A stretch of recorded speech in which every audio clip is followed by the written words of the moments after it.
हमें खेती को प्रॉफिटेबल वेंचर बनाना है और इस लेवल पे लेके आना है कि किसी स्कूल में बच्चा अगर 100 बच्चे हैं तो उसमें से 90 बच्चे ये कहें कि मुझे किसान बनना है, 10 बच्चे कहें कि हमें डॉक्टर बनना है या ये बनना है। उस लेवल पे लेके जाना है। और उस लेवल पे लेके हम कब आ सकते हैं? जब ये बाय प्रोफेशन प्रॉफिटेबल वेंचर होगा। बाय प्रोफेशन प्रॉफिटेबल वेंचर होगा तब जाके ये ऐसा संभव हो पाएगा। और बाय प्रोफेशन प्रॉफिटेबल वेंचर कैसे होगा, इसके लिए हमें क्या करना पड़ेगा? बाय प्रोडक्ट मुझे जो लगता है, हाँ, और मिनिमम कॉस्ट एंड कस्टमर और बाय प्रोडक्ट सबसे बड़ा इसमें योगदान होगा। बढ़िया, एक्सीलेंट, हाँ, काफ़ी हद तक सही है। वैल्यू एडिशन ये भी एकदम सही है। देखो, हमें 3 काम करने होंगे इस काम के लिए। बाय प्रोफेशन प्रॉफिटेबल वेंचर बनाने के लिए एग्रीकल्चर को 3 काम करने पड़ेंगे। एक तो हमें प्रोडक्टिविटी पर काम करना होगा। क्लियर? प्रोडक्टिविटी। और प्रोडक्टिविटी की जब बात आती है तो दूसरी सीढ़ी जब आप नीचे उतरोगे तो प्रोडक्टिविटी कैसे होगी? क्या ज़्यादा खाद डालने से होगी, या ज़्यादा दवाई डालने से होगी, या ज़्यादा मतलब ज़्यादा जो है ना मेहनत से होगी, या क्या करने से होगी प्रोडक्टिविटी? तो प्रोडक्टिविटी करने के लिए आप किससे प्रोडक्टिविटी लेते हो? मिट्टी से। भाई मिट्टी तो करेगी ना, तो मिट्टी को चल के समझते हैं। ठीक है? और जब मिट्टी को समझोगे आप, तो मिट्टी कोई मशीन नहीं है। एक लाइन में, जैसे आपको आदमी से काम लेना है तो आप उसको जितना काम बताओगे ठीक है वो कर देगा। लेकिन अगर आपकी एक्सेप्टेशन ज़्यादा है तो ऐसे थोड़ी है कि आप दुगना उसको खाना खिला दोगे तो वो 3 गुना काम कर देगा, या 4 गुना खाना खिला दोगे तो वो 10 गुना काम कर देगा। ऐसा पॉसिबल है क्या? नहीं। आप मशीन तो नहीं हो, आपकी क्षमताएं है ना, आप अपने दायरे में ही काम करोगे ना। हाँ ठीक है, थोड़ा बहुत ज़्यादा कर दोगे, पर इतना नहीं कर पाओगे कि डबल 3 गुना 4 गुना 5 गुना 10 गुना कर दोगे। सही है कि नहीं? ऐसे ही मिट्टी भी है। मिट्टी कोई मशीन नहीं है। मिट्टी जो है ना कोई फैक्ट्री नहीं है कि आप उसमें रॉ मटेरियल इतना डालो और वो इतना प्रोडक्शन आपको दे दे। मिट्टी हमारी आपकी तरह काम करती है, क्योंकि उसमें बैक्टीरिया काम करते हैं, उसमें जीवाणु काम करते हैं। ठीक है? और मिट्टी कोई फार्मूले का मैटर भी नहीं है। ठीक है? मिट्टी फार्मूले से प्रोडक्टिविटी नहीं देती, मिट्टी अपनी आइडियोलॉजी से प्रोडक्टिविटी देती है।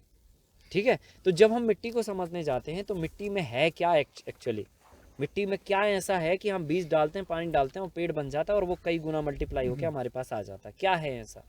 हम ऐसा तो बाहर नहीं कर पाते हैं कि एक बोरी यूरिया रखा, एक बोरी डीएपी रखा, थोड़ा पानी डाला, थोड़ा बीज डाले और पेड़ बन जाए।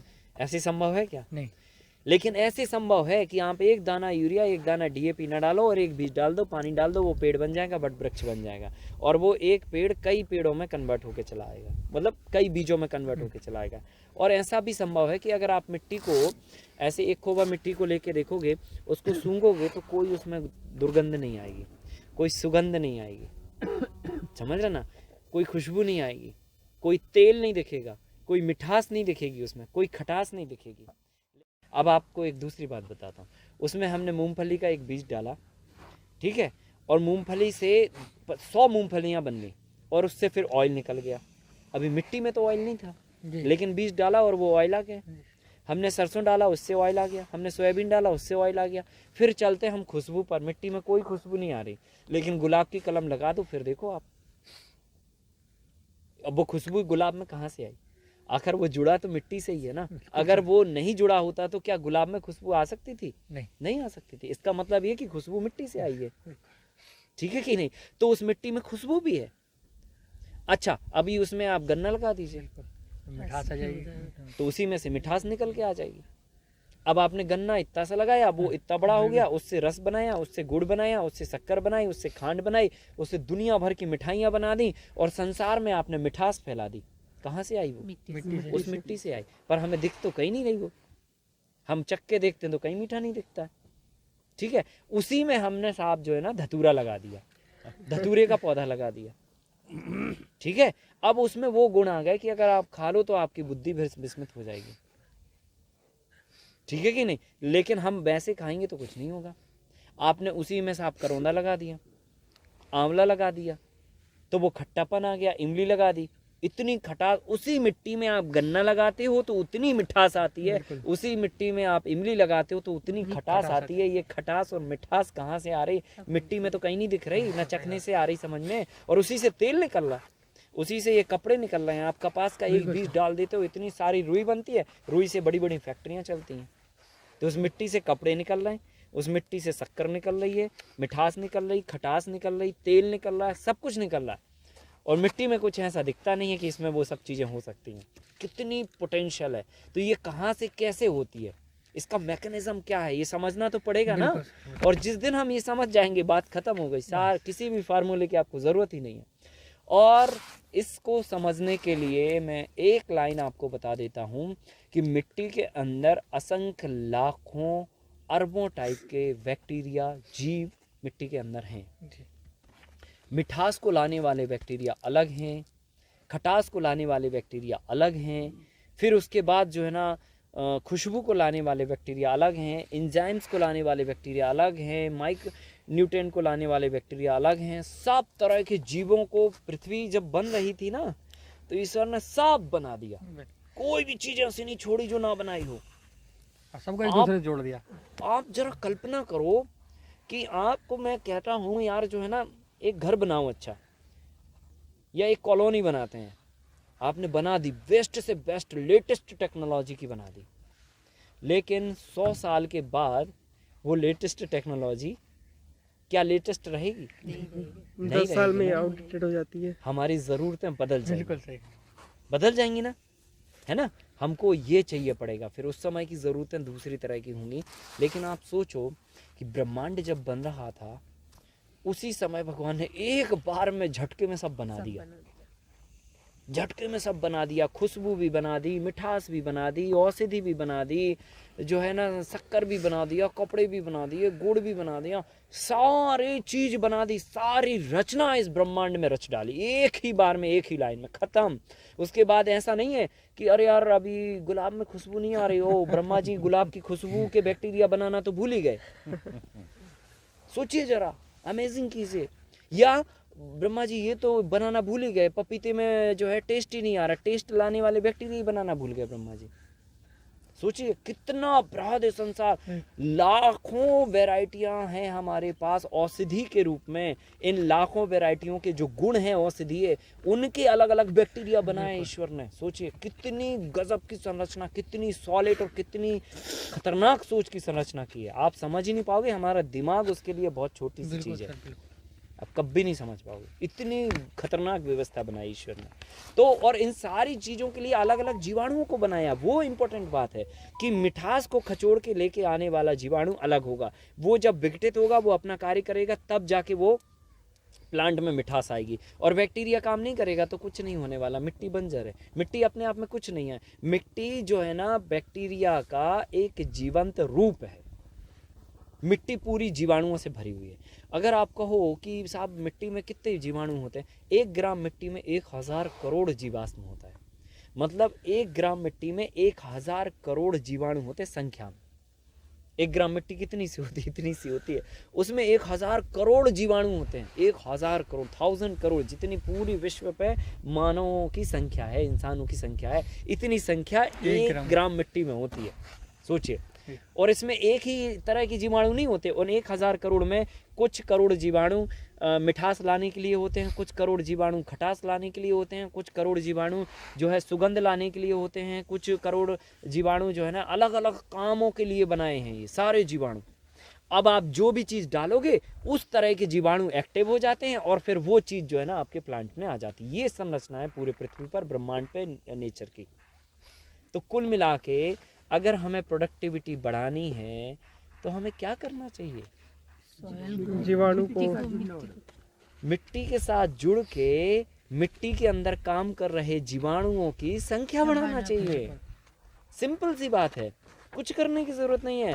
आपके यहाँ मैं एक एग्जांपल हमेशा से लेता हूँ। एक फैक्ट्री चलाने वाला एक व्यक्ति है जो आपके पूरे काम को संभालता है, ठीक है, लेबर भी संभाल लेता है, लेन देन भी संभाल लेता है, सामान का आना जाना भी संभाल लेता है, पूरा मैनेजमेंट संभाल लेता है। आपको जाने की ज़रूरत ही नहीं पड़ती, आपको प्रॉफिट निकाल के देता है वो सीधा, ये पकड़ो साहब 200 करोड़ का प्रॉफिट। आपको क्या लगेगा, यार काश एक आदमी और होता तो दूसरी फैक्ट्री भी चालू हो जाती हमारी, एक और होता तो तीसरी हो जाती, एक और होती तो चौथी हो जाती। अभी हम 1000 करोड़ बना रहे हैं, फिर 10,000 करोड़ बनाते हैं, 1 लाख करोड़ बनाते हैं, ऐसे हमारी सोच बन जाती फिर। लेकिन ऐसे लोग होते नहीं हैं तो हमारा हो नहीं पाता। ठीक है, तो अब ये बताओ, अगर मिट्टी में आपको ये पता है कि ये खुशबू लाने वाले जो जीवाणु हैं वो कितने हैं संख्या में, 500 है मान के चलो, 1000 करोड़ में 500 हैं। और अगर आपको ज़्यादा खुशबू चाहिए तो आपको क्या करना चाहिए, दुगनी करना पड़ेगा। बस सिंपल सी बात है, आप 500 की जगह उनको 1000 कर दो। ठीक है, और 1000 होने को वो स्वयं से तैयार हैं, आपके कहने पे नहीं रुकेंगे वो। लेकिन आप उनको 1000 होने नहीं देते हो।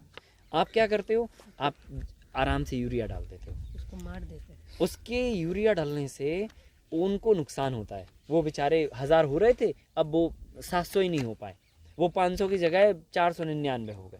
फिर आपने धमाल सी डीएपी डाल दिया, क्योंकि साइंटिस्टों ने कहा ना ये डाल दो तो ये होगा, तो हमने वो भी डाल दिया। अब वो डाल दिया तो वो संख्या में 498 हो गए।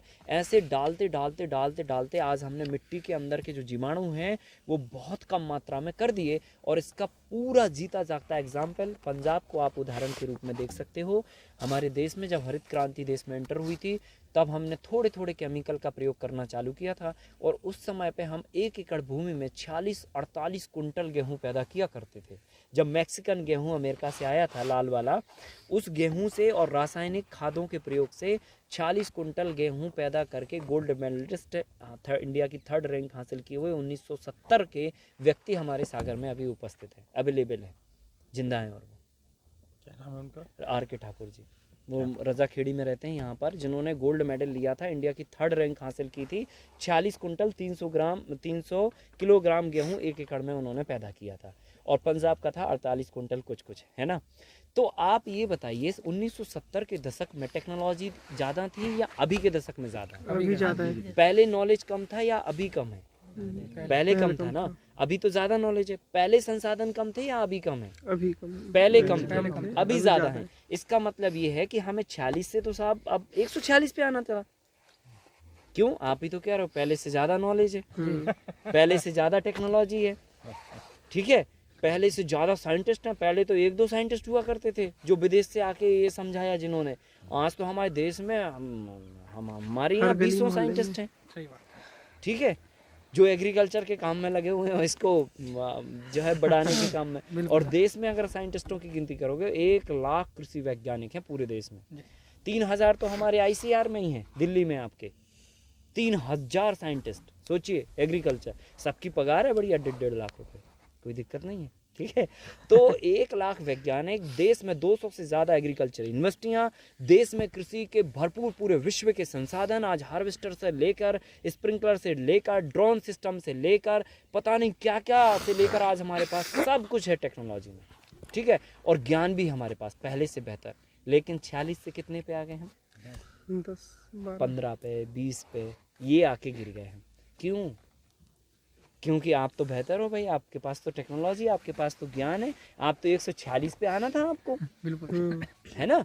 क्योंकि तरक्की आप पहले से ज़्यादा ही कर रहे हैं, कम थोड़ी तरक्की में पीछे थोड़ी जा रहे हैं, हमेशा आगे बढ़ रहे हैं। तो क्यों नहीं बढ़ पा रहे हैं? सवाल ये सवाल खड़ा होता है, क्यों नहीं बढ़ पा रहे हैं? सवाल इसलिए नहीं बढ़ पा रहे हैं क्योंकि हम मिट्टी के जीवाणुओं को निरंतर मारते जा रहे हैं। क्योंकि आप जो संसाधन, जो ज्ञान, जो टेक्नोलॉजी लगाते हो उससे खेती नहीं होती है। एक लाइन में, इससे खेती नहीं होती है। खेती होती है मिट्टी के अंदर जीवाणुओं के काम करने से, और उनको आप करने नहीं दे रहे हो, तो प्रोडक्शन कहाँ से मिलेगा? और एक हम इतने भ्रमित भ्रम में जी रहे हैं कि हम ये करते हैं तो ये होता है। हमने ये यूरिया खाद डाल दिया, ये डाल दिया, ये डाल दिया, ये डाल दिया, ये टेक्नोलॉजी कर दी तो ये हो गया, ऐसा हमारा भ्रम है। ठीक है, और इस भ्रम से आपको बाहर आना पड़ेगा और एक वैश्विक समाधान की तरफ आगे बढ़ना पड़ेगा। और वैश्विक समाधान ये कहता है कि मिट्टी के अंदर जो जीवाणु हैं ये काम करेंगे तो प्रोडक्टिविटी बढ़ेगी। अब आ जाते हैं हम फिर वापस प्रोडक्टिविटी पे। ठीक है, और प्रोडक्टिविटी कब बढ़ेगी? जब जीवाणुओं की संख्या बढ़ेगी या वो ताकतवर बनेंगे।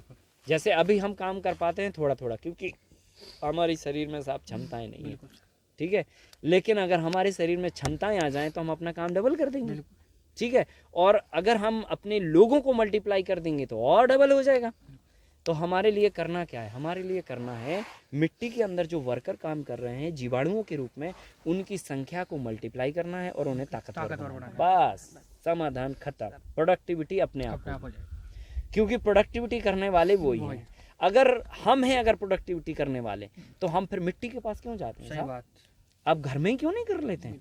आप यहाँ से डीएपी रखो, यहाँ से यूरिया रखो, थोड़ा सा गेहूं रख लो, थोड़ा सा पानी ले लो, थोड़ा सा ये ले लो, और फिर गेहूं को 2 गुना करके बता दो। मिट्टी के पास क्यों जाते हो आप? मिट्टी के पास तो आपको जाना ही नहीं चाहिए जब आपकी टेक्नोलॉजी में इतनी पावर है। तो कुल मिला के मेरा कहने का मतलब ये है कि ये भ्रम है केवल, और ये भ्रम इसलिए क्योंकि भारत एकमात्र देश ऐसा है जहाँ पर 70% से ज़्यादा आबादी हमारी कृषि पर निर्भर है, और आज भी हमारी भारतीय कृषि व्यवस्था इतना चौपट, इतना तोड़ मरोड़ करने के बाद भी समृद्धशाली है। इसलिए ये बाजार का घिराव उस 70% आबादी पर हावी है, ताकि वो भ्रम से बाहर ना आने दें। और अगर आप भ्रम से बाहर आ गए तो आप देश और दुनिया की 5000 बड़ी कंपनियों को नहीं चलने दोगे, बिल्कुल सर, बिल्कुल। उनके धंधे को नहीं चलने दोगे, क्योंकि उनके पास वो धंधा है ही नहीं। उनके पास ना धूप है, ना उनके पास रोशनी है, ना मिट्टी है, ना पानी है, ना जमीन है साहब, ठीक है। बस उल्टा दिमाग है केवल उनके पास, खाली जो हमारे लिए मार्केटिंग के रूप में वो थोपते हैं, और उसके जाल में आके हम इस तरह से घिरे हुए हैं कि हमें जो सामने दिखता है लगता है वो ही सत्य है, ठीक है। लेकिन ये गलत है। हमारे पूर्वजों का, हमारे इतिहास का, हमारी भारतीय कृषि का अगर इतिहास आप देखें तो पूरे विश्व में हमारी भारतीय कृषि का इतिहास सर्वोपरि है, मतलब सबसे पहले था। भारत में कृषि यहाँ से चालू हुई, और ये समृद्धशाली व्यवस्था का पार्ट इसलिए रहा है क्योंकि जब पूरे ब्रह्मांड का निर्माण हो रहा था तो भगवान ने जो ग्रह नक्षत्रों की सेटिंग की, उस सेटिंग में भारत को सबसे ज़्यादा लाइट मिल गई, सबसे ज़्यादा सूरज की रोशनी मिल गई ये सेटिंग में। इसलिए भारत सबसे समृद्धशाली है, क्योंकि ऊर्जा का स्रोत केवल यही है पूरे ब्रह्मांड में। हम कितने ही ठंड में ठिठुरते रहे, जैसे ही 7 बजेंगे हमारे पास इतना रोशनी होगी, इतना उजाला होगा, हमें कुछ करने की ज़रूरत नहीं है। ना लाइट से हमें बल्ब जलाने की ज़रूरत है, ना आग जलाने की ज़रूरत है, कुछ करने की ज़रूरत नहीं है। लेकिन आप अभी अगर यूरोप में होते ना, तो मतलब जो है ना, आप हीटर के सामने ऐसे बैठे होते, समझ रहे ना, क्योंकि बाहर झांक के देखते तो कहीं रोशनी थोड़ी दिखती, बर्फ़ ही बर्फ़ दिखती आपको। लेकिन हम इतने समृद्धशाली हैं, कितनी ठंड पड़ जाए, 0 डिग्री क्यों ना हो जाए, पर सूरज के दर्शन आपको मिलते हैं। सूरज की रोशनी आपको पूरे देश पे पड़ती है, और सबसे ज़्यादा लंबे समय तक पड़ती है। ये एकमात्र देश है जो पूरे दुनिया के मानचित्र पर जिसको सबसे ज़्यादा सूरज की रोशनी है, और सबसे ज़्यादा सूरज की रोशनी के कारण ही हमारी भारतीय नस्ल की देसी गाय समृद्धशाली है, और उसी से जुड़ी हमारी कृषि व्यवस्था सबसे ज़्यादा पावरफुल है। तो हमें अपनी पावरफुल कृषि व्यवस्था पर भरोसा करना चाहिए, ना कि बाहर की व्यवस्था पर भरोसा करना चाहिए। ये पूरे विश्व को आज भी अनाज खिलाने के लिए सामर्थ्यवान है, लेकिन हम उसकी ताकत से तो काम ले ही नहीं रहे। हम अपनी बुद्धि लगाए जा रहे हैं, हम अपना प्रोटोकॉल घुसाए जा रहे हैं। तो एग्रीकल्चर की व्यवस्था के पास अपना खुद का प्रोटोकॉल है, वो आपके प्रोटोकॉल से नहीं चलती है। और आपको ये भ्रम है कि आपके प्रोटोकॉल से चलती है, तो मैं आपसे बोलता हूँ कि चलो ठीक है, इस साल आप अपने खेत में कोई अनाज नहीं बोना। आपको क्या लगता है कुछ भी नहीं उगेगा? उगेगा कुछ तो उगेगा। खरपतवार घास उगेगी ना, कुछ तो उगेगा। तो ये खरपतवार जो है ना आपका इंतजार करती है क्या कि हाँ साहब आपने बीज नहीं डाला तो क्या हम उग जाएं आप? और आप कहते अच्छा ठीक है उग जाओ, तो वो उग जाएगा। आपके कहने पे ना तो वो उगता है, ना वो आपके कहने पे फलता है, ना किसी आम के पेड़ में फूल आता है आपके कहने से, ना उसमें कोई टेस्ट आता आपके कहने से। आपके कहने से कुछ नहीं होता, कुछ भी नहीं होता। इस व्यवस्था में आपका रत्ती भर भी सहयोग नहीं है, और जिस व्यवस्था में आपका रत्ती भर भी कोई सहयोग नहीं है या ज़रूरत नहीं है, तो क्यों आप दिमाग डाल रहे हैं अपना? भाई उस व्यवस्था को चलाने के लिए दूसरे जीवों के लिए भगवान ने बनाया, उनको करने दो ना यार वो काम जिसके लिए वो बने हैं। आप उनको तो करने नहीं देते हो, अपना अपना लगाते रहते हो, अपनी अपनी वाहवाही लूटते रहते हो। तो कुल मिला के कहने का मतलब ये है कि इंसान को अपने काम भी फिक्स करने पड़ेंगे। जो काम उसे करना वो इंसान कभी नहीं करता, जो नहीं करना चाहिए वो उसे खूब करता है, और जो कोई दूसरा काम करता है उसे करने नहीं देना। ये इंसान की फितरत बन चुकी है। तो हमें ये लाइनें सुधारनी पड़ेंगी, ठीक है। मिट्टी के अंदर जो जीवाणु काम कर रहे हैं उनको हमें काम करने देना चाहिए, ठीक है। और हम अपना प्रोटोकॉल लगा के, चाहे दवाई का हो, चाहे टेक्नोलॉजी का हो, चाहे खाद का हो, चाहे पानी का हो, इन सारे प्रोटोकॉल को लगाने की वजह से हम मिट्टी के अंदर के जीवाणुओं से काम नहीं ले पाते हैं। और इसलिए मैंने कहा कि इस काम को अंदर से समझना पड़ेगा, तब आप ये काम अच्छे से कर पाओगे। और अंदर से समझने का मतलब ये है कि अंतिम तह जो है ना, अंतिम जो बॉडी है मिट्टी के अंदर, जो काम करने की अंतिम बॉडी है, वो जीवाणु है। और जीवाणु जितना हेल्दी रहेंगे और संख्या में ज़्यादा रहेंगे, उतना ही वो आपको काम निकाल के देंगे। और इस थीम पर हम अपनी प्रोडक्टिविटी केमिकल से जो है, केमिकल से नहीं, अब से क्या, हम केमिकल से, देखो कंपटीशन कहाँ होता है ना, जब एक 19 पे हो और जब 20 पे हो, तब तो वो कंपटीशन है कि नहीं है, कि भाई उसकी सेल 100 रुपये आई, हमारी 101 आई, तो हम 100 से ज़्यादा हैं, ये कंपटीशन है। लेकिन अभी किसी की 100 आ रही हो और किसी की 20 आ रही हो, तो काहे का कंपटीशन। सही बात है। ठीक है। तो अभी मैं आपको बता दूं, 4 क्रॉप के साथ में मल्टी लेयर में, अभी बहुत पुरानी बातें नहीं करते हैं, अभी लेटेस्ट नई बात बताते हैं। 150 कुंटल का हल्दी का रिकॉर्ड हमने बनाया 1 एकड़ से, क्या बात है। मल्टी लेयर फार्मिंग से 150 कुंटल। जबकि कृषि वैज्ञानिक, आप गूगल सर्च करना ना, आज सबके पास नॉलेज की कोई कमी नहीं है, आप निकालना एवरेज जो है ना, हमारे साइंटिस्ट क्या बोलते हैं, हल्दी का कितना एवरेज प्रोडक्शन आना चाहिए 1 एकड़ में, तो वो आपको बोलेंगे 70 से 80 ये रडार है, ठीक है। जरा नोट कर लो। और 150 एक एकड़ कुंटल में 150 कुंटल हल्दी निकाली कह रहे हैं। 70 से नोट कर लो ना, प्रश्न पूछेंगे परीक्षा आप जो है ना गूगल पे अभी सर्च करके आराम से देख लेना, 70 से 80 कुंटल का एवरेज आता है। और हमने जैविक तरीके से 150 कुंटल तो हल्दी ली। ये तो केवल एक क्रॉप की बात है, उसके साथ में 3 और थी, उसके साथ में 3 और थी, जिसमें पत्ती वाली सब्जी थी, लता वाली सब्जी थी, और एक हमारी फल वाली सब्जी थी, उनका आप अलग। तो 150 कुंटल में ही जब हमारा एक नॉर्मल क्रॉप अगर 70 कुंटल निकाला, तो हम एक ही क्रॉप में दुगने पे हैं। और जब हम अपनी 3 और जोड़ देंगे तो 6 गुने पे हो जाएंगे। तो कंपटीशन काय का, ठीक है। तो ये मुकाबला ही नहीं है, कहाँ तो कंपटीशन की कोई मतलब की बात नहीं है। अभी आप खेतों में जाओ किसी के भी, तो आपको अरहर दिखेगी, ठीक है, यूं खड़े दिखेंगे आपके पेड़ में। और अगर 100 लोग खेत में दिख जाएंगे तो आप 100 लोगों की गिनती कर लोगे आप। लेकिन हमारे खेत में अगर 1000 लोग खेत में घुस गए ना, एक भी आदमी को आप देख नहीं पाओगे। सही बात है। ये हमारी प्रोडक्टिविटी। तो कंपटीशन काय का, लोगों के यूं पेड़ खड़े हैं, हमारे यूं पेड़ खड़े हैं, कंपटीशन काय का, ठीक है। तो ये हमारी प्रोडक्टिविटी है। लोगों की 2 कुंटल निकल रही, हम पहले ही राउंड में 10 कुंटल फेंक दे रहे हैं। प्रोडक्टिविटी का क्या, क्यों, ये क्यों कर पा रहे हैं? क्योंकि हमने मिट्टी के जीवाणुओं को समझ लिया है और उनसे काम लेना सीख लिया। हमें पता होता है उनको क्या चाहिए, और उनको एक ही चीज़ चाहिए। जैसे एक आदमी होता है ना, जैसे आपके यहाँ खेत में कोई काम करने वाला आदमी हो, उसको गुलाब जामुन पसंद हो, आप खिलाए जाओ रोज़ गुलाब जामुन, वो दुगनी ताकत से आपको काम करके देगा, क्योंकि उसकी पसंदीदा भोजन मिल रहा है। खा के वो तनाव मुक्त हो जाता है, तनाव मुक्त तो काम युक्त, ठीक है कि नहीं? रात दिन काम करेगा। तो कुल मिला के बैक्टीरिया से अगर काम लेना है तो उसका जो सबसे अच्छा पसंदीदा भोजन है वो सेल्यूलोज है। और सेल्यूलोज से मिट्टी के अंदर जो काम कर रहा बैक्टीरिया या जीवाणु है वो 2 गुना ताकतवर हो जाता है और मल्टीप्लाई भी कर देता है, अपनी नोट कर लें सारे बच्चे, संख्या को सेल्यूलोज भी, पॉपुलेशन को भी बढ़ा देता है। सेल्यूलोज के बैक्टीरिया को बढ़ाने का काम सेल्यूलोज करता है। नोट करें, ये बहुत बड़ी बात कही है आकाश। अब सेल्यूलोज के लिए, अब देखो फिर बात वो आ जाती है, ऐसा तो नहीं ब्रह्मा जी ने सेल्यूलोज बनाया ही नहीं, ठीक है। तो सेल्यूलोज की जो रिसोर्सेस हैं, ईश्वर ने करीब 10 से 12 प्लांटों में, बहुत कुदरत ने ज़्यादा मात्रा में दे रखा है। बाकी बहुत सारे प्लांट्स में होता है, जैसे बैम्बू में सेल्यूलोज होता है, बरगद की पेड़ की मिट्टी में सेल्यूलोज होता है, फिर आपके जो है ना रुसल्ले में सेल्यूलोज होता है, ऊमर में सेल्यूलोज होता है, गूलर में भी सेल्यूलोज होता है। इन सभी के पेड़ों की पत्तियों में सेल्यूलोज प्रचुर मात्रा में होता है। अब हम इन पत्तियों को कंपोस्ट करके अपनी मिट्टी के साथ मिला के खेत में दे देते हैं, तो बैक्टीरिया क्या हो जाता है, ताकतवर बन जाता है और मल्टीप्लाई हो जाता है। और फिर वो जो दाना दोगे, आप डालोगे, उसकी वो प्रोडक्टिविटी निकाल के देगा। सिंपल सी बात है, ये आइडियोलॉजी है। अब हम इस आइडियोलॉजी पे काम नहीं करते, हम क्या करते हैं, फार्मूले पे काम करते हैं। फार्मूला क्या कहता है, 1 किलो गोबर लो, 1 किलो बरगद के पेड़ के नीचे की मिट्टी लो, उसका घोल बनाओ और फिर वो घोल डालो। ये फार्मूला है जी।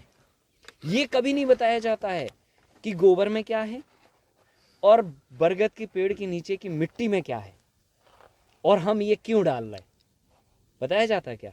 नहीं बताया जाता। सिंपल से एक फार्मूला लो और उस फार्मूले पे काम करो और उस व्यक्ति का नाम वाहवाही करो, ये चलता है। खैर वो चलने दो, उससे भी भारत की कृषि व्यवस्था सुधर रही है, इसमें कोई दो राय नहीं। पर मेरा कहना ये है, आप वो भी करो, वो भी समझो, वो भी मानो, वो भी सब करो, लेकिन आइडियोलॉजी को समझो। बरगद के पेड़ के नीचे की मिट्टी क्यों? इसलिए क्योंकि बरगद का पेड़ हमेशा सेलुलोज को रिलीज करता है, इसलिए वहाँ के फार्मूले में, हर फार्मूले में आपको बरगद के पेड़ के नीचे की मिट्टी आपको सामने आएगी कि इस फार्मूले में बरगद के पेड़ के नीचे की मिट्टी चाहिए। और मिट्टी इसलिए चाहिए क्योंकि वहाँ पर सेलुलोज गिरता है और सेलुलोज बैक्टीरिया का सबसे अच्छा भोजन है। आप वो सेलुलोज उठा के, आप मिट्टी ना उठाओ, आप पेड़ की पत्तियों को लो, फल को लो, उसको कंपोस्ट करो और आप अपने खेत की मिट्टी के साथ में 21 दिन तक रखो। सेलुलोज सारा उस मिट्टी में आ जाएगा जो आपके खेत की है। अब आपके खेत की जो मिट्टी में जो बैक्टीरिया थे वो ताकतवर हो गए, संख्या में मल्टीप्लाई हो गए, उनको उठा के आप खेत में वापस डाल दो। सारा जो है ना आपके खेत में पावरफुल बैक्टीरिया तैयार हो जाएंगे, काम करने लग जाएंगे। खत्म, सारे वर्कर फ्री ऑफ कॉस्ट। ना कोई तनख्वाह चाहिए इनको, ना कोई रेस्ट चाहिए, ना इनको छुट्टी मनाना, ना सिनेमा देखने जाना है, ना इनको कूलर चाहिए, ना पंखा चाहिए, ना टीवी चाहिए, है ना, और ना इनको होली पे नाचना है, ना दिवाली पे पटाखे फोड़ने हैं। इन्हें तो एक ही काम करना है, जो ईश्वर ने दिया है वो करना। किसी बैक्टीरिया को अगर काम दे रखा है कि तुम्हें जो है ना केवल शक्कर बनानी है, तो जिंदगी भर वो शक्कर बनाने का काम करता है। केंचुआ को काम दे रखा है तुम्हें मिट्टी पोलकर करनी है। आज तक बता दो, इतना एजुकेशन सिस्टम हमारा चेंज हो गया, हम गुरुकुल से कहाँ आ गए, मॉडर्न एजुकेशन पे आ गए। हम मम्मी पापा को नहीं समझ रहे, अपने परिवार को नहीं समझ रहे। इतनी तरक्की हमने कर ली, हमने कितने बार अपने आप को बदल लिया, लेकिन केंचुए ने आज तक अपना काम नहीं बदला। वो राम के ज़माने में भी वही काम कर रहा था, कृष्ण के ज़माने में भी कर रहा था, चाणक्य के ज़माने में भी किया, महाराणा प्रताप के ज़माने में भी किया, आज आपके ज़माने में भी कर रहा है। आप नहीं रहोगे तो आगे बच्चों के ज़माने में भी करेगा, आगे भी करेगा, कर रहा है।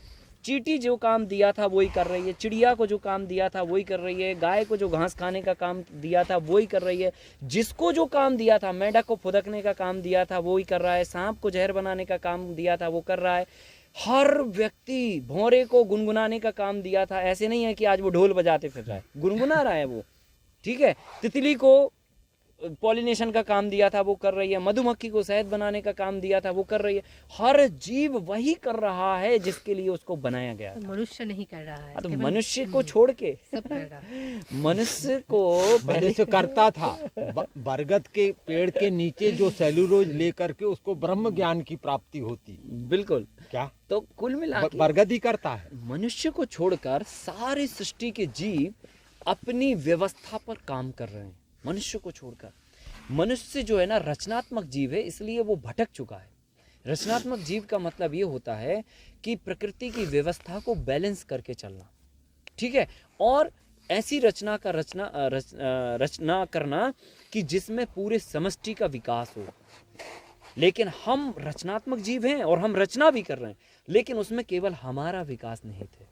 हम इतने स्वार्थी हो चुके हैं कि हम केवल अपना विकास ढूंढते हैं अपनी हर एक रचना में, ठीक है। हाँ जी, प्लॉट खरीदना है, क्यों खरीदना है, फायदा किसको है, हमको फायदा है क्या इसमें, तो खरीदना है। हाँ, किसी और के फायदे के लिए खरीदते हैं क्या हम, कि हाँ भाई तुम्हारा बिक जाए इसलिए हम खरीद ले रहे हैं। ऐसे नहीं होता है। मनुष्य को छोड़कर प्रकृति में जितने भी जीव हैं सब निस्वार्थी है, मनुष्य केवल स्वार्थी है, बिना स्वार्थ के हिलता भी नहीं है वो, ठीक है। और प्रकृति के सारे जीव निस्वार्थ भाव से काम करते हैं। आप जरा सोच के देखो, हमारे वैज्ञानिक कहते हैं 1970 के दशक में जब भारत में हरित क्रांति आई थी, उस समय 1 किलोग्राम मिट्टी में 150 केंचुओं की संख्या हुआ करती थी, उसमें छोटे बच्चे अंडे सब मिला के 10150 1 किलो मिट्टी में। आज 1 ट्रॉली मिट्टी खोद दो आप साहब, एक केंचुआ नहीं मिलेगा। क्यों? ये सारे केंचुओं को आपने मार डाला, और मारने के बाद भी एक भी केंचुए को बता दो जो थाने में रिपोर्ट लिखाने गया हो कि आज आपने पूरी नस्लों को बर्बाद कर डाला, हमारे बच्चों को ख़त्म कर डाला, हमारे परिवार को ख़त्म कर डाला, और हम आपकी रिपोर्ट लिखाते हैं। वो रिपोर्ट लिखाने भी नहीं आया, अपना काम कर रहा है। जो बच गए वो अपना काम कर रहे हैं, कोई स्वार्थ नहीं है कि आपने हमारी कौम को ख़त्म कर डाला और हम क्यों आपके लिए काम कर रहे हैं, क्योंकि वो काम तो आपके लिए करता है साहब। वो पानी की रिचार्जिंग व्यवस्था के लिए मिट्टी में बराबर होल बनाता रहता है, दिन रात 24 घंटा 365 दिन। और वो एक बार सोच ले अगर कि इंसानों ने हमारी साथियों को बर्बाद कर डाला, हमारे बच्चों को मार डाला, हम काय को पोला करें ये धरती को, काय को पानी धरती के अंदर जाए, और काय को आदमी जो है ना बटन दबा के बोरवेल से पानी निकालने पे सीना चौड़ा करे कि हमने किया। ठीक है, हम बताते हैं आज से कोई रिचार्जिंग का काम नहीं करेंगे, एक बूंद रिचार्ज नहीं होगी, एक बूंद रिचार्ज नहीं होगी, आपके कोई बोरवेल में पानी नहीं आएगा। आपको क्या लगता है ये पानी निकालने की जो व्यवस्था है वो हम जमा रहे हैं? आप तो एक ऐसा विध्वंसकारी कार्य कर रहे हैं जो आपको बिल्कुल नहीं करना चाहिए। और विध्वंसकारी कार्य इसलिए मैं कहता हूँ क्योंकि जैसे हमारे पैसे का सिस्टम होता है ना, हमारे पास 3 तरह के पैसे होते हैं। एक रनिंग पैसे जो हमारे जेब के पीछे हमेशा रहते हैं, 100 200 500 1000 2 5000, राइट, इतने ही लेके हम घूमते हैं ना। फिर एक पैसे होते हैं जो हम कुछ बैंक में रखते हैं, है ना, या घर में भी रखते हैं, ठीक है, 10,000 15,000 20,000 50,000, ठीक है। और एक पैसे होते हैं जिसको हम FD बना के रखते हैं, ठीक है। अब ये बताओ आप, अगर आपको टमाटर खरीदने या मिर्ची खरीदनी है तो क्या आप FD तोड़वाते हैं कि यार जाओ धनिया पत्ती चाहिए, FD तोड़वा लेके आओ और धनिया पत्ती लेके आओ? ऐसे करते हैं क्या? नहीं करते हैं। पर आप कर रहे हो, आप कर रहे हो।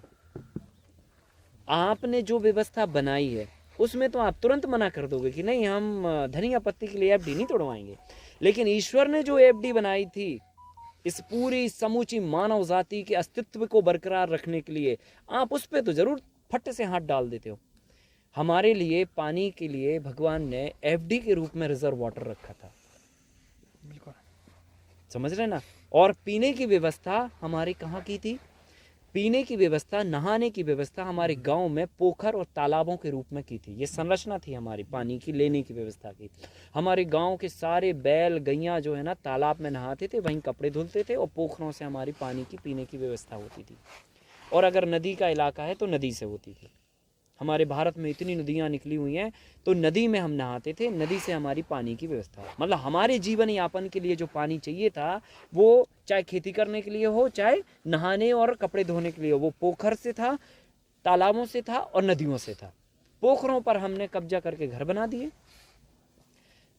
तालाबों को हमने क्रिकेट के मैदान बना दिए, ठीक है। और नदियों को हमने इतना दूषित कर दिया, इतना दूषित कर दिया कि नहाना और पीना तो ठीक है, आचमन करना भी संभव नहीं है। पहले नदियाँ इतनी शुद्ध हुआ करती थी, जिस भी गंदी नदी में हम डुबकी लगाने जाते थे वहाँ से जल लेके आते थे, भैया ये गंगा का जल है, ये नर्मदा का जल है, ये गोदावरी का जल है। और उस जल को हम अपने जल में मिला के दिन भर पिया करते थे। ये आनंद लिया करते थे कि हम उस नदी के पास नहीं जा पा रहे हैं, लेकिन उस नदी की कुछ बूंदें हम अपने पानी में मिला के उसको गंगा का रूप मान के हम पी रहे हैं। लेकिन आज क्या ये संभव है? इतनी नदियां मैली कर दी कि हम आचमन भी नहीं कर पा रहे हैं, घर में लाने की तो बात अलग है। तो हमने नदियों की व्यवस्था खत्म कर दी, पोखरों की व्यवस्था खत्म कर दी, तालाबों की व्यवस्था खत्म कर दी, और अब हमने FD पर हाथ डाल दिया।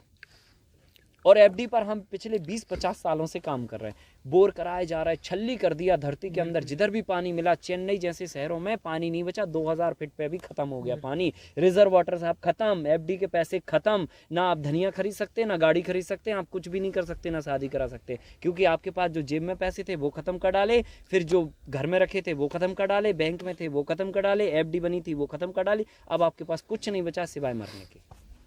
और उस तस्वीर को हम साक्षात देख रहे हैं, और वो दिन दूर नहीं है जब आने वाली नस्लों के लिए ये भोगना पड़ेगा। मेरा कहने का मतलब ये है कि हमें प्रकृति की व्यवस्था के साथ में रत्ती भर भी छेड़छाड़ नहीं करना चाहिए, रत्ती भर भी, रत्ती भर भी। और रत्ती भर का मतलब यही होता है कि आप जो प्रकृति की व्यवस्था में जो जीवाणु जो कार्य कर रहे हैं, चाहे केंचुआ होल बनाने का काम कर रहा हो, चाहे भौरा जो है ना गुनगुनाने का काम कर रहा हो, चाहे तितली जो है ना शहद बनाने का काम कर रही हो, चाहे जो भी जहाँ जो काम कर रहा है उनको भैया करने दो और उनसे प्रणाम करो रोज, भैया ऐसे ही करते रहना। क्या ज़रूरत है हमको बता दो, हम करने को तैयार हैं आपकी ज़रूरतें पूरी, क्योंकि वो ही करेंगे। आपके सामने 1 लाख करोड़ किलो फूल रख दें, आप एक बूंद शहद बनाने की आप में सामर्थ्य हो तो बता दो, हम आपको प्रणाम करने लगेंगे। बना सकते हो क्या?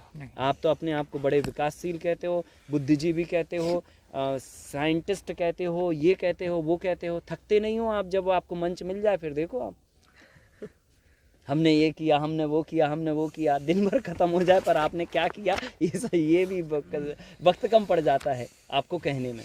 तो मेरा कहने का मतलब ये है, दुनिया का ताकतवर से ताकतवर व्यक्ति प्रकृति के किसी भी जीव का कार्य का हाथ में नहीं ले सकता, किसी भी जीव का कार्य हाथ में नहीं ले सकता।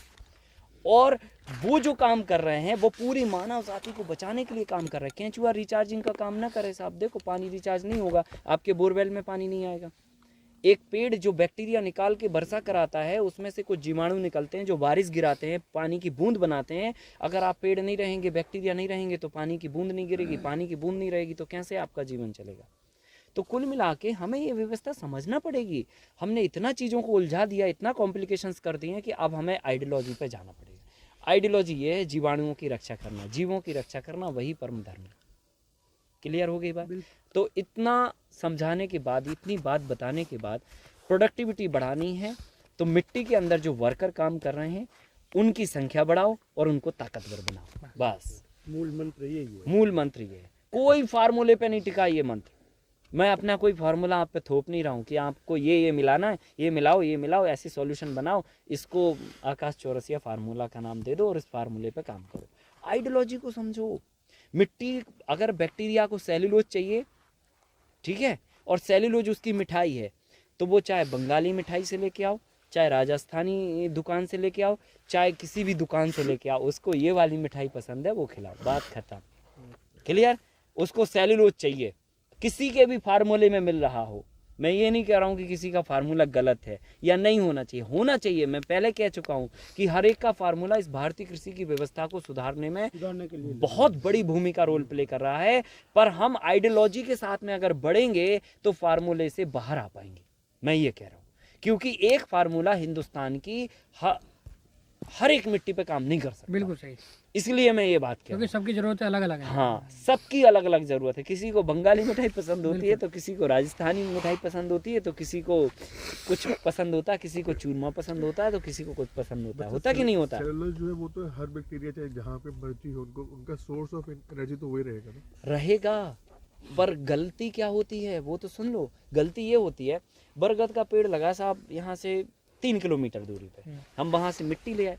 अब वहाँ की मिट्टी के जो बैक्टीरिया थे उनकी नेचर अलग थी जी हमारी खेत में जो बैक्टीरिया है उनकी नेचर अलग है जी अब हम क्या कर रहे हैं, वहाँ की मिट्टी के बैक्टीरिया अपने खेत के बैक्टीरियाओं के साथ में डाल रहे हैं। जी अब होगा क्या, जैसे अभी आप कहोगे कि साहब ये तो मतलब बात थोड़ी क्लियर नहीं हो रही, मैं क्लियर कर देता हूँ, एक कश्मीर के व्यक्ति को, श्रीनगर के व्यक्ति को ठंडी के समय में आप साउथ इंडिया छोड़ आइए, और साउथ इंडिया के व्यक्ति को आप जो है ना ठंडी के समय उठा के कश्मीर श्रीनगर में छोड़ आइए।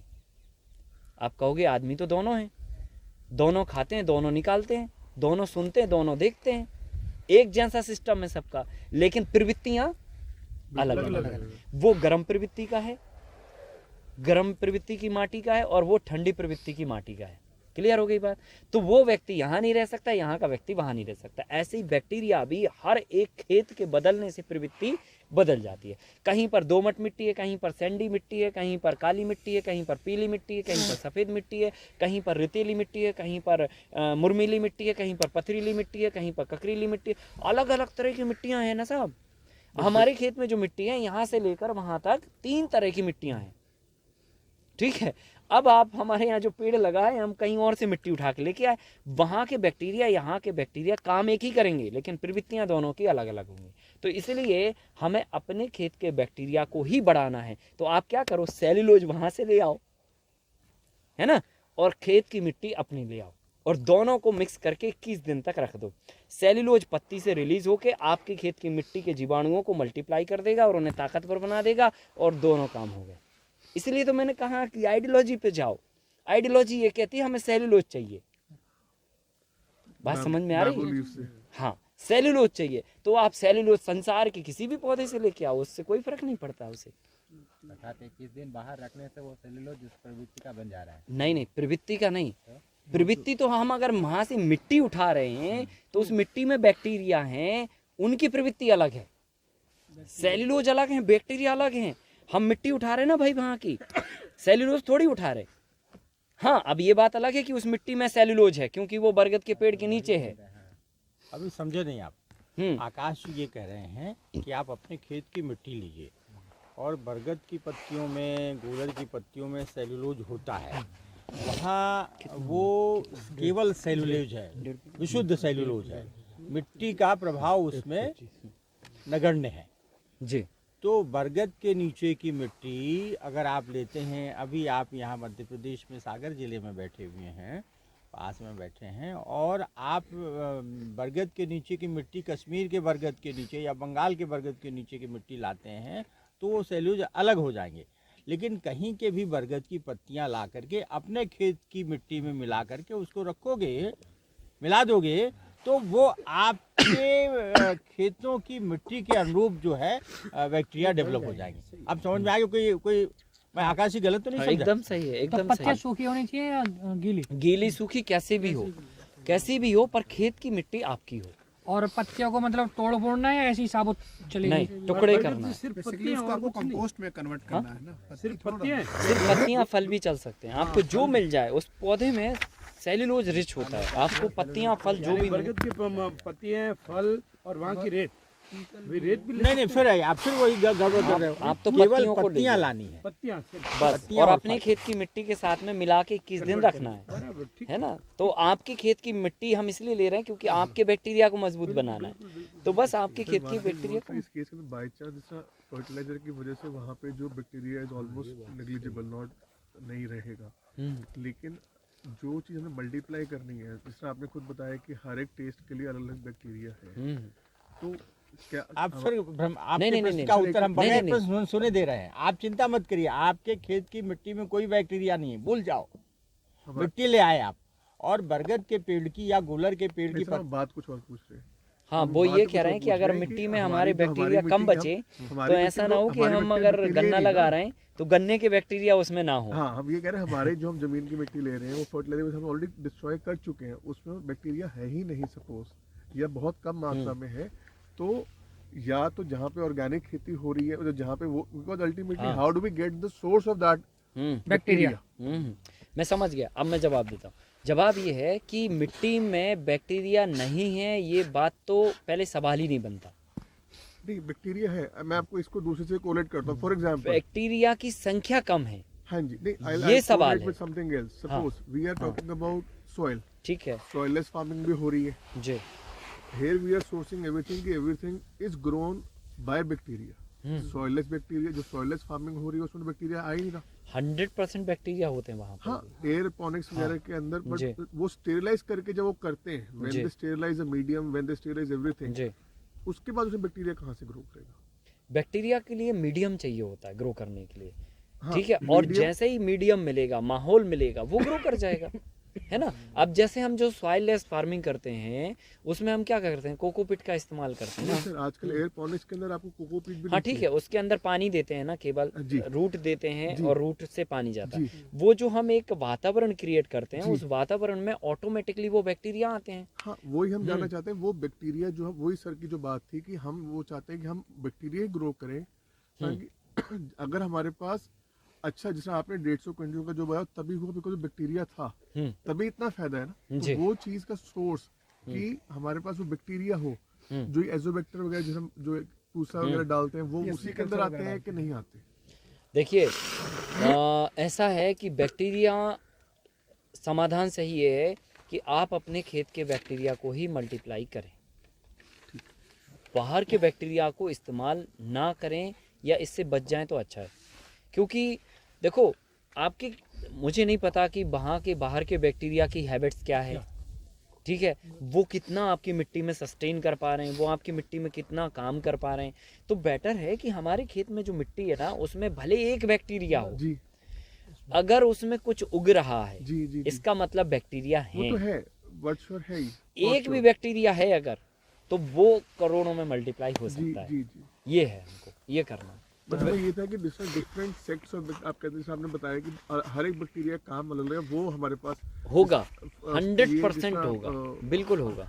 हाँ, ये हो सकता है। डिकम्पोजर जिस तरह उसमें मल्टीपल वैरायटी ऑफ बैक्टीरिया है, तो वो भी वो चीज काम नहीं करेगी, इसका मतलब। देखो काम करेगी, मैं ये नहीं कह रहा हूँ काम बट नहीं वी करेगी, हम लोग उसमें पर वास्तविक समाधान क्या है? वास्तविक समाधान ये है कि हम अपने शरीर को बिना बाहरी चीज़ों के जी। इस्तेमाल किए हुए ठीक कर लें, जी है ना? ऐसे ही हम कह रहे हैं कि आपके अपने खेत के जो बैक्टीरिया हैं, बाहर की चीज़ों को ऐड ना करते हुए आप अपने खेत के बैक्टीरिया को ही समझ के उसको मल्टीप्लाई करो। जी जी और उसमें हर तरह के बैक्टीरिया हैं। जी। अगर कोई बैक्टीरिया संख्या में कम है या नहीं है, ऐसा भी हो सकता है। जैसे कई बार क्या होता है, हम गन्ना लगाते हैं, गन्ना नहीं होता, पर हम गेंदे का फूल लगाते हैं, वो बहुत बेटर होता जी है। जी तो उसमें हो सकता है कि वो बैक्टीरिया ना हो जी। या संख्या में कम हो, तो उसके लिए फिर हमें अलग मेथड्स पे जाने होते हैं। हाँ वो मेथड्स हम आगे बताएंगे आपको। उस केस में हमें ये तय करना पड़ता है कि हमारी मिट्टी में क्या पोटेंशियल है। क्या पोटेंशियल का मतलब कौन से बैक्टीरिया रिच हैं, जी ठीक है, या कौन से बैक्टीरिया की है, कौन सी हैबिट कौन से बैक्टीरिया के लिए यहाँ पर सूट कर रही है। जी वो उसकी अगर खेती गन्ने वहाँ के लिए सूट कर रही है तो ठीक है, हम गन्ना उगाएंगे।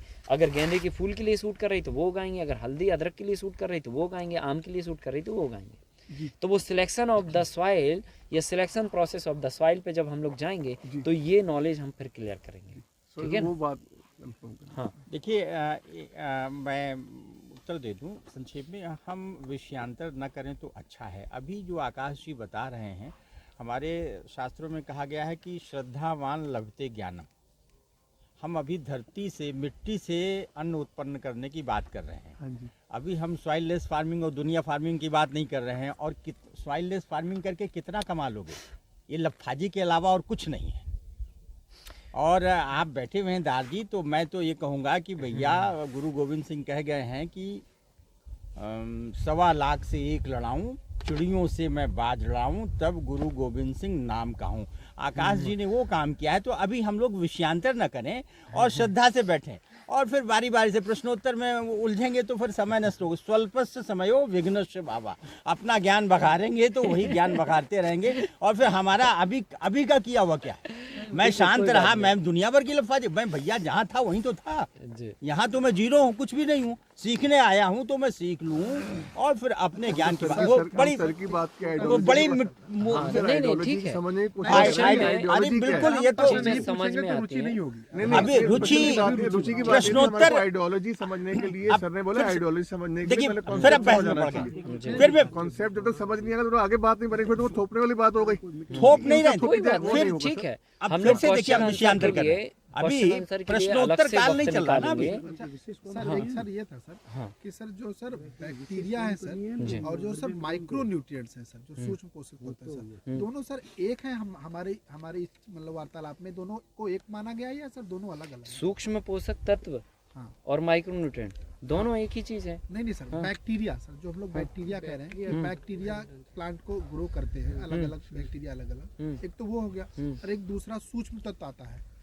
तो ये दोनों इस वार्तालाप में दोनों को एक माना गया है या अलग अलग? तत्व अलग हैं, बैक्टीरिया अलग है कि एक है? बैक्टीरिया तत्व अलग हैं, बैक्टीरिया अलग हैं। बैक्टीरिया तत्व को प्लांट को देता है, यस यस सर। ठीक है। प्लांट कभी भी अपने मुंह से भोजन नहीं खाता, हाँ। हमेशा वो बैक्टीरिया का सहारा लेता है। तो बैक्टीरिया क्या करता है कि तत्व को निकाल के किसी भी मैटर में से, मैटर मतलब पदार्थ में से, मिट्टी भी एक मैटर है, वो पदार्थ है, उसमें से तत्व एलिमेंट को निकाल के बैक्टीरिया प्लांट को देता है। ये है बैक्टीरिया। बेसिकली देखा जाए तो मीडिएटर है, और बिना मीडिएटर के काम नहीं होगा। आकाश जी, मैं इस प्रश्न का भी उत्तर दे दूं। देखिए, बैक्टीरिया, फिर वही बात आ गई, हमारी जो भारतीय पद्धति है वो समग्र को देखती है। एलोपैथ में कि आँख का डॉक्टर है, कान का डॉक्टर, इसका डॉक्टर है, हमारा वैद्य आँख कान सब पूरा शरीर देखता था। बिल्कुल। अब हम फिर वही मतलब वो क्या है कि हम जब कुछ थोड़ा जाना, मैं स्वामी विवेकानंद की बात करूं तो उन्होंने लिखा है कि मैं जब कुछ जानने लगा तो मैं हाथी की तरह सब कुछ जानता हूं, और जब कुछ मैंने जानना शुरू किया तो पता चला कि मैं तो कुछ जानता ही नहीं हूँ। ज्ञान तो अनंत है। तो हम देखिए, आपकी जिज्ञासा, अभी यहाँ प्रश्नोत्तर काल आया नहीं, वहाँ पहुँचे ही नहीं है, तो धीरे धीरे तो पहुँचेंगे।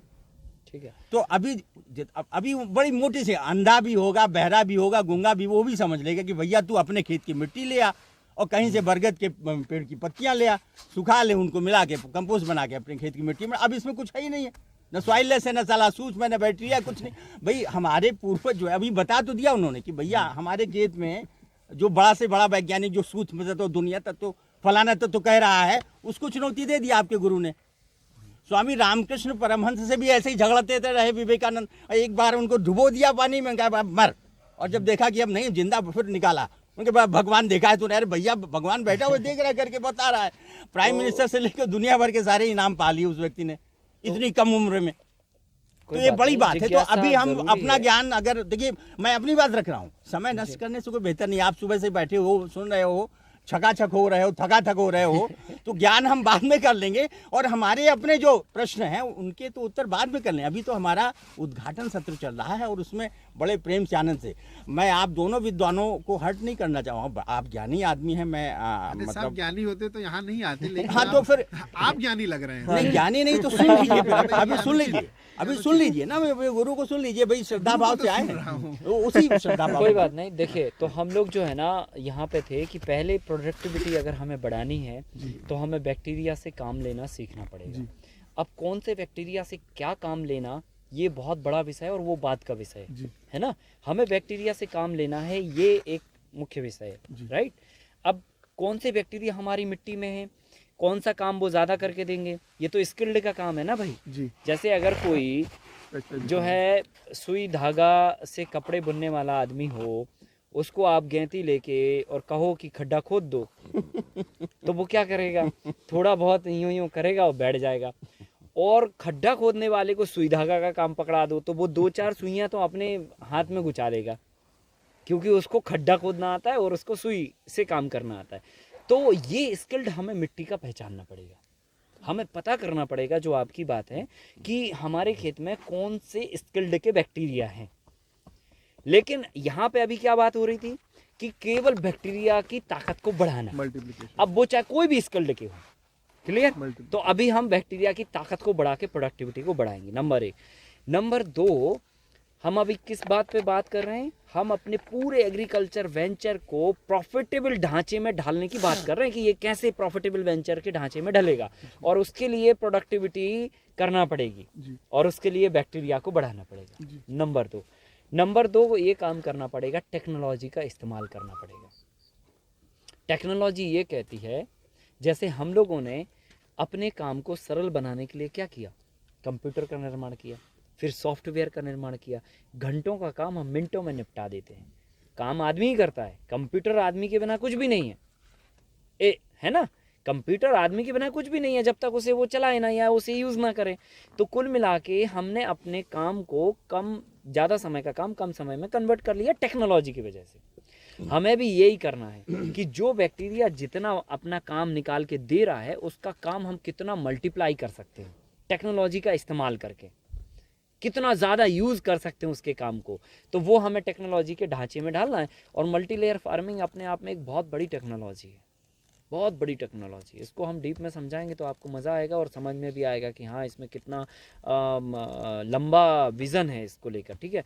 तो हम टेक्नोलॉजी का इस्तेमाल करें। अब टेक्नोलॉजी में केवल मल्टी लेयर नहीं आती है, बहुत सारी ऋषियों पूर्वजों की विद्याएं और वर्तमान में काम कर रहे विद्वानों की भी टेक्नोलॉजी काम की है। तो टेक्नोलॉजी का मतलब ये है कि सारी टेक्निक्स का इस्तेमाल करना कि हम बैक्टीरिया से कई गुना मात्रा में काम ले पाएँ। तो दूसरा काम करना, हमें टेक्नोलॉजी का प्रयोग करना है। अभी हम क्या करते हैं, खेतों में बेड बनाते हैं, हमने थोड़ी सी तकनीक का प्रयोग किया और बेडों का हमने जो चौड़ा था, मतलब जो साइज़ थी 2 फीट से जाके हमने 3.5 फीट कर दी। अब 3.5 फीट की बेड साइज़ करने से हमें ये बाद में पता लगा कि हमारे 1 एकड़ के खेत में 5 बेड एक्स्ट्रा बन गए, और एक बेड में अगर 100 किलो अनाज पैदा हो रहा तो 5 बेड में 500 किलो अनाज एक्स्ट्रा पैदा होने लगा। अभी हम उतने ही खेत में 500 किलो कम अनाज पैदा कर रहे थे। सेम चीज़ थी, सेम प्रोटोकॉल था, सब कुछ सेम था, लेकिन हमने थोड़ी सी तकनीक का या तरीके का इस्तेमाल किया और हमने उत्पादन बढ़ा लिया। तो उत्पादन को या प्रॉफिटेबल वेंचर को बढ़ाने के लिए, बनाने के लिए हमें टेक्नोलॉजी का प्रयोग करना पड़ेगा। और तीसरा करना पड़ेगा काम को कंप्लीट करना पड़ेगा। अभी हम इनकम्प्लीट काम करते हैं, इनकम्प्लीट काम का मतलब ये होता है कि हम केवल रॉ मटेरियल पैदा करते हैं, फिनिश गुड्स नहीं बनाते। किसान जो है ना फिनिश नहीं बनाता, वो रॉ मटेरियल पैदा करता है। उससे जो चाहे गेहूं पैदा करवा लो, चाहे सरसों पैदा करवा लो, चाहे हल्दी पैदा करवा लो, चाहे अदरक पैदा करवा लो, चाहे मटर पैदा करवा लो, चाहे टमाटर पैदा करवा लो, वो कभी ना सॉस बनाता है, ना तो वो कभी फ्रीज करके किसान ऑफ सीजन मटर लेके आता है, ना वो कभी दलिया और आटा बना के देता है, ना तो वो कभी जो है ना हल्दी का पाउडर बना के देता है, ना अदरक का पाउडर या सौंठ बना के देता है। वो क्या करता है, गीला अदरक, गीला हल्दी, गीला मटर, गीला जो भी है रॉ मटेरियल हमारे उन लोगों के लिए सौंप देता है जिनको कुछ नहीं आता। जी ठीक है, जिनको कुछ नहीं आता उनको सौंप देता है, और जिनको कुछ नहीं आता और उनको सौंप देता है तो वो क्या करते हैं, उसका सब कुछ करके आपको ही वापस बेच देते हैं। थमा देता पाउडर। आप ही हल्दी उगा रहे लेकिन पाउडर बाजार से खरीदने जा रहे हैं। तो कुल मिला के मेरा कहना एक ही है, अगर प्रॉफिटेबल वेंचर बनाना है इसे, तो हमें काम को कंप्लीट करना पड़ेगा। काम भले आप चाहे एक करो या थोड़ा करो, पर कंप्लीट करो। बात आ रही समझ में? जैसे हम क्या करते हैं, अपने फार्म पे जो भी उगता है उसको हम कभी मंडी बेचने नहीं जाते।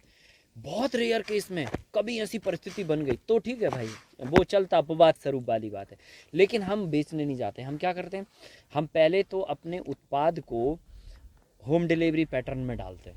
सो हम खुद ही किचन तक पहुंचाते हैं, सीधा बिल्कुल डायरेक्ट।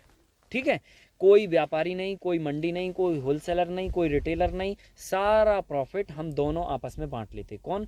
कंज्यूमर और उत्पादक, दोनों लोग बांट लेते हैं। 50% रिबेट हम उसको दे देते हैं और 50% प्रॉफिट हम और ऐड कर लेते हैं। सो हमें तो सामान्य तरीके से देखें तो मटर 5 रुपए किलो बिक रही थी और उसको 20 रुपए किलो मिल रही थी ठेले से। हमने उससे कहा कि आप 15 रुपए किलो ले लो, तो ठेले पे जाना उसने बंद कर दिया और हमें जाके वो 5 रुपए से 15 रुपए में मिलने लगी। मतलब हमें डबल से भी ज्यादा फायदा हो गया। तो हमारा भी डबल, उसका भी डबल, और उसको अच्छा अनाज मिलने लगा।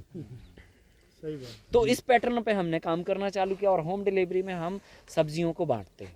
अब अगर बच गई, क्योंकि उत्पादन और कंजप्शन कैपेसिटी ये बैलेंस नहीं हो सकती है, क्योंकि पौधा आपसे नहीं पूछेगा कि आपके आज फ्राई के लिए कितने मटर इस्तेमाल करोगे। हाँ, आप कितने मटर इस्तेमाल करोगे, हम उतना ही फलियां लगाएंगे आज, ऐसे नहीं होगा। पौधा अपने प्रोटोकॉल पे काम करेगा। अब इसमें बीच में आपकी योग्यता ये कहती है कि आप इसको बैलेंस करो। नहीं कर पा रहे हो तो कुछ और रास्ता निकालो, क्योंकि आप बुद्धिजीवी हो, बुद्धि लगाओ। तो हमने बुद्धि लगाई और हमने ये किया कि हमने अपने उत्पाद का वैल्यू एडिशन करना चालू कर दिया। अगर हल्दी ज़्यादा निकली तो हम पाउडर बना लेते हैं, अदरक ज़्यादा निकला तो हम पाउडर बना लेते हैं, कुंदरू अगर ज़्यादा निकली तो हम उसको डिहाइड्रेट कर लेते हैं, अगर लौकी ज़्यादा निकली तो काट पीट के उसको सुखा के डिहाइड्रेट करके रख लेते हैं, अगर और कोई सब्जी ज़्यादा निकली, 1 किलो भी ज़्यादा निकली, फटाक से उसको डिहाइड्रेट किया, वैल्यू एडिशन किया, जाके ड्रम में पैक करके रख लिया। मशरूम पैदा की, सीज़न में 3 महीने 4 महीने आती है, हमने पैदा करके डिहाइड्रेट करके रख ली, साल भर हम मशरूम को बेच